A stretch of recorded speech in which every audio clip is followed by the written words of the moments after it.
ये ट्रक करीब करीब उसी साइज का है जो सब इंस्पेक्टर विलास ने देखा था। ये वैन भी उसी साइज की है। इसे चढ़ा कर देखते हैं कि आसानी से जाती है क्या। जाना भाई जरा।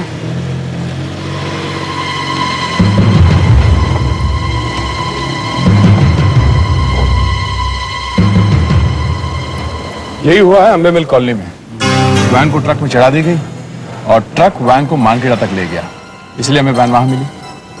ये काम ऐसे आदमी का है जिसे डेफिनेट पता था कि वैन कब और कहां जाती है।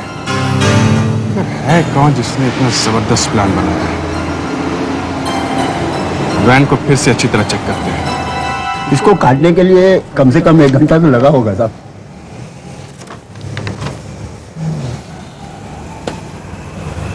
कोई फिंगरप्रिंट्स मिले हैं? मिले हैं, मगर सब ड्राइवर और गार्ड के।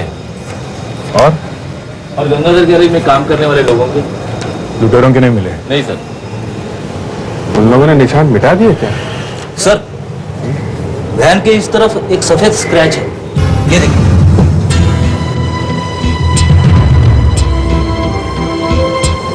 लगता है जब वैन ट्रक में चढ़ा रहे होंगे तो ट्रक की साइड से लगा होगा।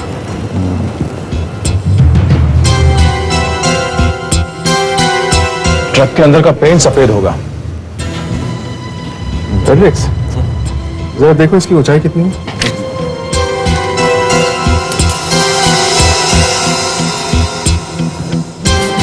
दो फीट। दो फीट। ट्रक के अंदर जहां ये वैन टकराई है वहां 2 फीट पर यही नीले रंग का निशान लगा होगा। हाँ, उसे पता चल जाएगा कि वही ट्रक है। यहाँ अंदर कोई छीना झपटी का निशान नहीं सर, मगर टायर पर काफी कीचड़ जैसा कुछ लगा था, गीला गीला, मगर वो कीचड़ नहीं था। हमने डॉक्टर सालुंके के पास भिजवा दिया। दोनों के सिर में से गोलियां मिल गई और गोलियों को देखने से पता लगता है कि दोनों फायर एक देसी पिस्टल से किए गए। डॉक्टर साहब इतना क्लू काफी नहीं है। मैंने तो सोचा था कि डॉक्टर सालुंके आज कुछ कमाल करके दिखाएंगे। वेल, कमाल तो किया है लेकिन थोड़ा सा। ड्राइवर की बात तो समझ में आती है, बेचारा गोली खा के मर गया। लेकिन गार्ड की कहानी कुछ अजीब है। अच्छा?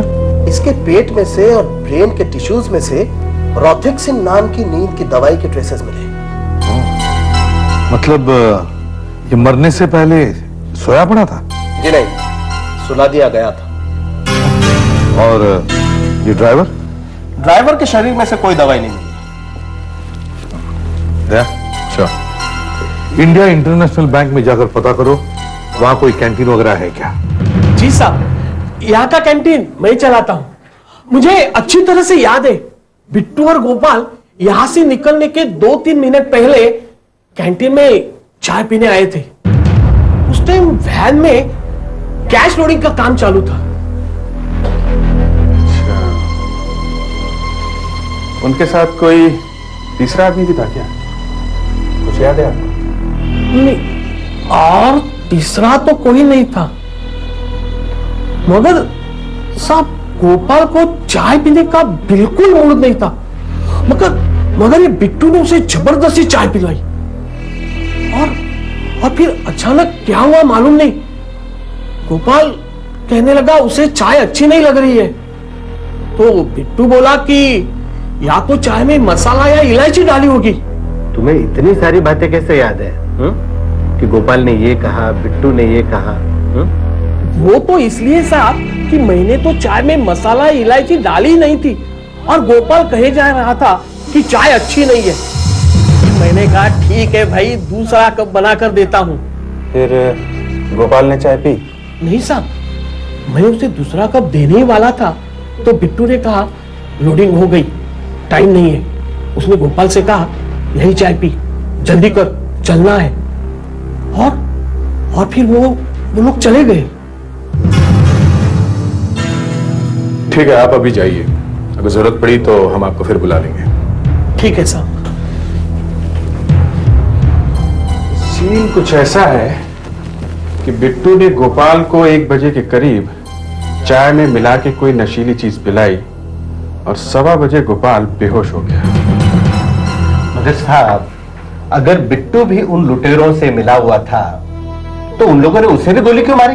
डबल क्रॉस किया गया उसके साथ। ये सारा प्लान में पहले से ही था कि बिट्टू गार्ड को नशीली गोलियां खिलाकर बेहोश करेगा और वैन को अंबे कॉलोनी में ले जाएगा। सर वहां बहुत सारी गलियां हैं जो दिन में भी सुनसान रहती है, कोई देखेगा भी नहीं। आराम से लूटो जो लूटना है। सर उनका प्लान यह होगा कि वैन को ट्रक में चढ़ा देंगे, ट्रक बंद करके आराम से वैन को तोड़कर पैसे निकाल लेंगे और फिर वैन को वहीं छोड़कर निकल जाएंगे। और उन्हें काम होने के बाद गार्ड को गोली मारनी थी और बिट्टू को भी थोड़ा सा मारना था ताकि यह न लगे कि वो भी प्लान में शामिल है। मगर इतने सारे पुलिस वाले वहां बंदोबस्त के लिए होंगे ये उन्हें अंदाजा नहीं था और इसीलिए उन्होंने वहां कुछ तोड़फोड़ नहीं की होगी ताकि किसी को आवाज ना आ जाए। उन्होंने सोचा कि ट्रक को अंबे कॉलोनी से दूर ले जाना चाहिए। ट्रक चलता रहा और ट्रक के अंदर लुटेरों ने वैन के दरवाजे को काट कर खोल दिया और बिट्टू लगातार मैनेजर से झूठ बोल रहा था कि वैन अब यहां पहुंची है और यहां पहुंची है। बिट्टू के घर की तलाशी लो।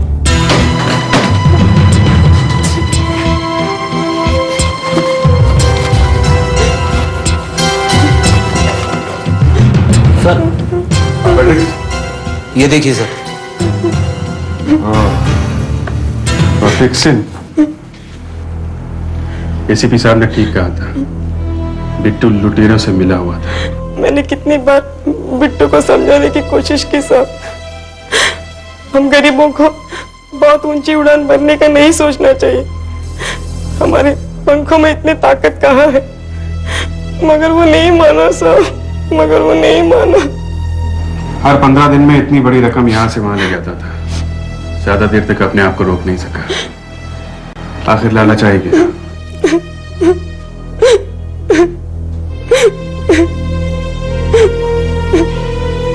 माफ कीजिए, आपके सामने ही ये सब बातें कर रहे थे हम लोग। कोई बात नहीं सर, गलत काम तो किया ही है ना उन्होंने। आपको किसी पे शक है? कौन हो सकते हैं ये लोग? नहीं, मैं उसके दोस्तों को नहीं जानती थी। वो कभी किसी को घर नहीं लाया। वो जरूर किसी के बहकावे में आया है साहब। देखो, इस लूटमार में ट्रक का इस्तेमाल हुआ है और ट्रक का इंतजाम करना, उस पर किसी दूसरी कंपनी का नाम लिखना इतना आसान काम नहीं। आखिर बिट्टू इन लोगों से कहां मिला होगा? सर ये कुछ बिल मिले हैं, दारू के हैं, बार के। बार के? बिट्टू को शराब बहुत पसंद थी साहब,